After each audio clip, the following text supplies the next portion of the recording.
Hey, what's up, guys? It's Bakes here, and thank you for joining me for today's episode of my random horror reviews. Today's movie is one that, honestly, I felt like it's been forever since I seen this first entry in the franchise. When I was looking through my shelf for something to watch, I saw the franchise sitting there, and I went, you know what, I want to go right back to the start because like I said, it just had been forever since I last checked this one out. From the year 2013, and it is called The Purge. I'm sure most people are familiar with this movie.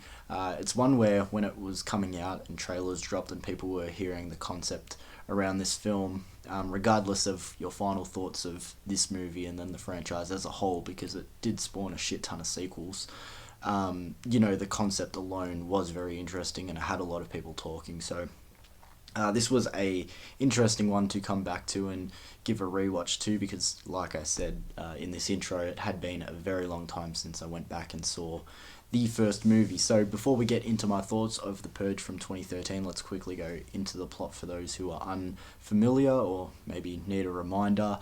The Purge is this event that takes place in the future, not too far in the future, but in the future of America, where one day a year for 12 hours all crime is legal, including murder. So there's normally just two types of people: the type of people who stay inside their houses and do not want to participate but just keep to themselves, and then people that roam the streets and want to commit these acts. The whole reason for this purge is to stop crime rate throughout the year.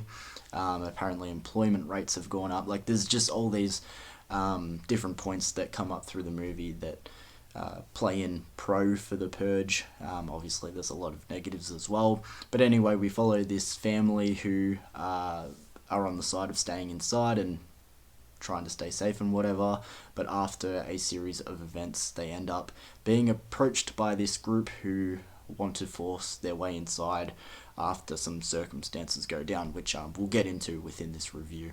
But yeah, without delaying any longer, let's get into my thoughts of The Purge from 2013. So before I get into my thoughts on this movie specifically, I guess I'll quickly run over my entire thoughts of the franchise as a whole.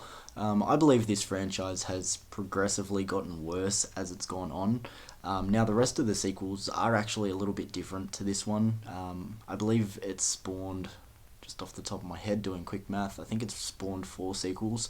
The sequels go into a little bit more of like out there territory where it's a little bit more suspend your disbelief, I guess, and they're also a little bit more action orientated, where this one's a little bit more psychological horror, I guess, or thriller. But what this one has over the other ones is simplicity, and I actually kind of like its simplicity. But with that being said, it still isn't anything special. I feel like what a lot of people's initial hate with this movie is the fact that it doesn't really expand too much into the outside world. This movie is pretty much a one-location film. It all takes place, almost all takes place in this house. At most, you see down the street and whatever in the neighborhood, but it pretty much is one location, and I remember a lot of people being really disappointed by that. Now, all the sequels do that. As I said, I'm pretty sure there are 4 sequels after this movie. All of them put you right into the middle of the madness, within the city, within the chaos, and don't get me wrong, there are definitely cool moments throughout the franchise when we do get put in that, but it was refreshing to go right back to the start, where I feel like it puts you in the shoes of what majority of people would, I was about to say realistically would be doing, but hopefully realistically would be doing, which is staying inside the house. I like that it goes with this approach in the first movie, because like I said, all the other sequels put you right into the madness, and don't get me wrong, there are some cool moments in some of the sequels, but it's kind of refreshing to just go, okay, one location, this is something realistic. If I was dealing with the purge, I'd be staying in my house, I'd be trying to keep my family safe. So seeing it from that perspective, which, as I said, I believe would be the realistic perspective, is pretty cool. But I think also keeping it one location sort of plays into what this film's particular commentary is. And we'll get into the commentary and metaphors and everything in this movie and whatnot. But keeping it one location and small setting, I think, helps. talk about the commentary and what they're trying to say with this movie. Getting into the performances and the cast that we have in this movie, we have Ethan Hawke in this film, which his character just has like the roughest time. I really did feel bad for him in this film. He plays the dad, and he's got the typical teenage daughter that just wants to sit in her room and play her phone, and she chats back and whatever, and then he's got this young son who, through events in the movie, just doesn't really comprehend really what's going on, and he's asking questions early on, and that sort of gist. But then later in the film, even his wife turns on him. There's a scenario I'll get into here where she goes, you're not this type of guy, look at us, we're committing this violence. She doesn't say it in those exact words, but it's pretty much the gist. And it really makes you sit there and go, yeah, maybe this situation isn't ideal and isn't a reflection of who he truly is, but cut the man a fucking break. All he's trying to do is protect the family, and like I said, I just feel like he has the roughest time in this movie. I just feel really bad for him. Another actor that I noticed in this movie, which was a hit of nostalgia, really took me back in time. The daughter has a boyfriend in this movie, and he's played by one of the members of the musical duo MKTO. If anyone remembers MKTO, they had that song Classic and Thank You. They were their two biggest hits. I'm not even sure if they make music anymore, but I saw him and I'm like, whoa, that was a hit of nostalgia. That's the guy from MKTO. The son in this movie, he was also one where I was watching the first 25 minutes. I'm like, I know his face from somewhere, and it just wasn't clicking with me. And then I went, he's the kid from the Ted TV series. If you've seen the Ted TV series on Peacock, it was this spin-off of the movies. He plays the main character besides Ted, John Bennett. If you haven't seen the show, it's when Ted and John were kids and whatever, and I'm like, that's him, and it took me forever, but he's in this movie. And there's not really much other acting and cast that I want to get into, and I'm going to stick with the kid for a second because he's another big talking point with this movie, because another thing that I've heard ever since this film came out was everyone found the kid so annoying, and I get it because the kid really is the culprit for everything going wrong in this movie. I'm not trying to deny that. Everything that goes bad in this film is pretty much because of the kid. But some of it I feel is worse than others, so I guess I got to kind of go into spoiler territory here. So the one thing that everyone puts blame on him for, and as I said, I'm not justifying it or whatever, but during the Purge, the house is locked down and whatever, and he's asking questions earlier through the day, why do we do this, and why do we lean on this side and not this side. It's all moral questions and whatever. But he sees on a security camera a homeless guy running down the street asking for help because he is getting hunted down by the main group of villains in this movie. And the kid's like, well, we can't just leave him out there. So he opens the doors, tells him to get inside. And as I said, that's majority of people's biggest issue with the kid. And I can sort of let it slide because, as I said, it sets up pretty well the kid just not understanding the scale and scope, and he's just trying to do good. But once the homeless guy is in the house, as I said, the homeless guy isn't really even the villain. I know I'm sort of going into spoilers here if you haven't seen this movie, but he's not even really the villain.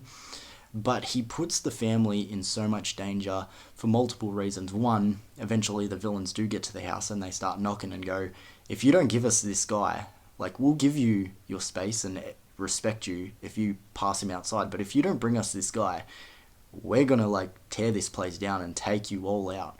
So he's putting the family at risk. But then also, the homeless guy holds the sister at gunpoint and everything, and still the kid doesn't, comprehend, the mistake he's made, and that's where it starts to bug me. I can let slide that he made a mistake, a moral lapse of letting this guy in the house, but this guy has literally held your sister at gunpoint. He is potentially putting the rest of your family at risk, and the kid is still trying to hide this homeless guy, and that's where it starts to irk me. It's bro, okay, maybe you're young, but read the fucking room.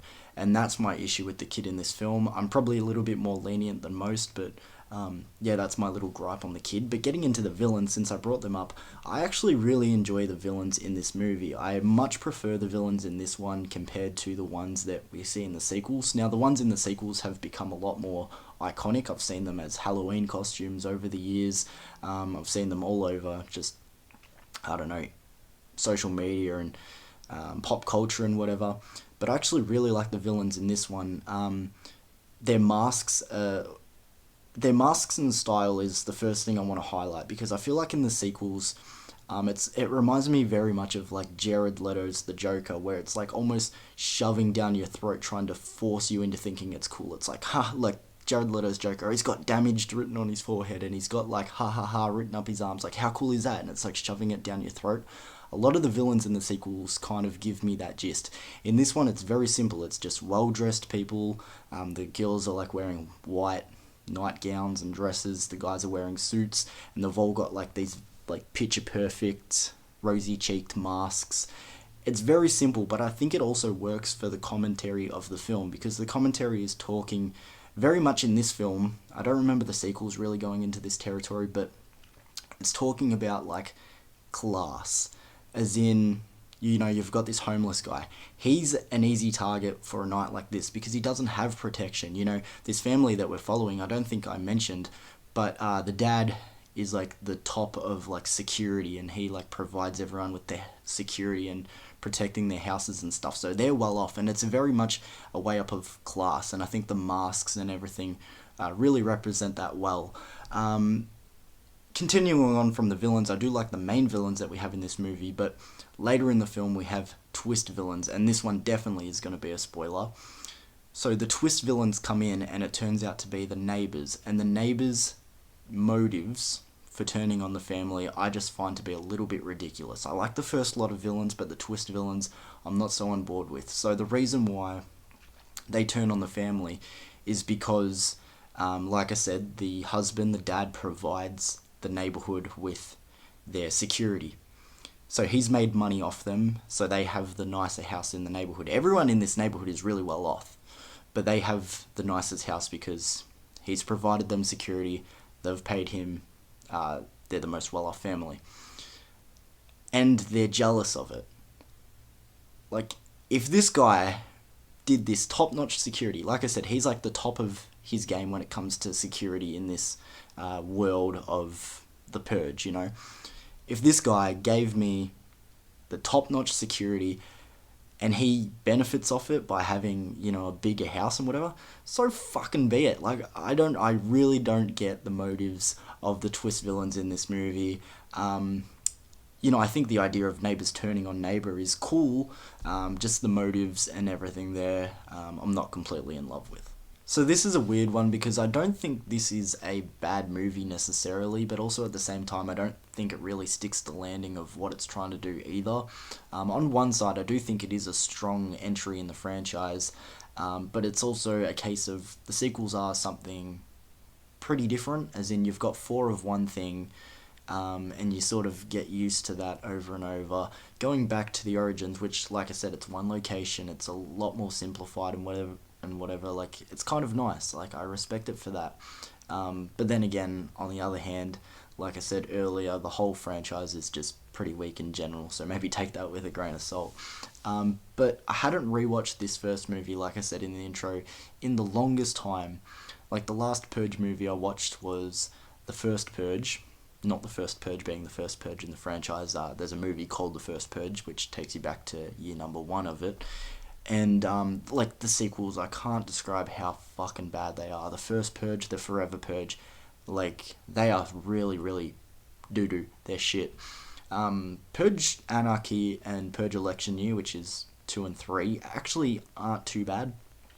But they all feel like they're cut from the same cloth, almost like from the same fucking microfiber. Like, it's just a little bit too close. Going back to this one, it was refreshing. But like I said, going back to it, unfortunately, it probably just doesn't hold up to what it maybe did for myself back in the day. But not terrible, not terrible. I've seen this movie like a total of 4 or 5 times now. But like I said, the last time I watched it was a long time ago. What I will give this movie credit for, before I get to a score out of 10, is it doesn't overstay its welcome. It doesn't feel very long. I'm guessing it's like 85 minutes. Should have read. It says 80 minutes, so even shorter. And I think that really helps in its favour as well. Like, even though I wasn't digging this movie from start to finish, once the credits rolled, I was like, I didn't feel like that was a waste of time either. So giving this one a score out of 10, gonna give it a 6. Gonna give it a 6. I was thinking 6.5, but I'm like, I wasn't loving my time watching this one. Honestly, like, there are parts in this movie that are pretty boring, and I don't think having one location and boring in the same sentence really helps and benefits. But as I said, at the same time, like, it wasn't a miserable watch. I think it's a competent enough film, and like I said, it has individuality compared to the rest of the franchise that was still to come. So yeah, The Purge from 2013, 6 out of 10. You know what? I really enjoyed doing today's review. Like, I always try to go into recording a review in a good mindset, but I had a great time doing today's review. Normally, like, I have to make a few cuts and edits because I got a dry throat and I start choking and coughing and forgetting what I'm saying and going on rambles and everything. But no, I felt very fluid then. Feel in a good mood, pretty positive. I don't know why I'm expressing all this now. I don't even put that much thought into it when I finish recording, but hopefully you guys enjoyed today's review as well. If you want to hear my thoughts on any of the other Purge sequels, let me know in the comments below, and I guess I can get around to them. I'm sure you got the gist of what I was saying through this review because I'm not massive on them. But, maybe a revisit is needed for some of those films, especially Anarchy and Election Year. Those ones aren't too bad. But yeah, if you've seen The Purge or any of the sequels, let me know your thoughts of them in the comments below. Reminder, guys, because I've been putting a list of movies together in my head and trying to make it diverse and whatever, but I am doing the 31 Days of Horror this year. It's still a while away. It's going to be in October. But I'm thinking of doing it a little bit different this year, so stay tuned on my channel if that interests you at all. For updates on that. But thank you for joining me for today's review, guys, and I'll see you for another video soon. Peace.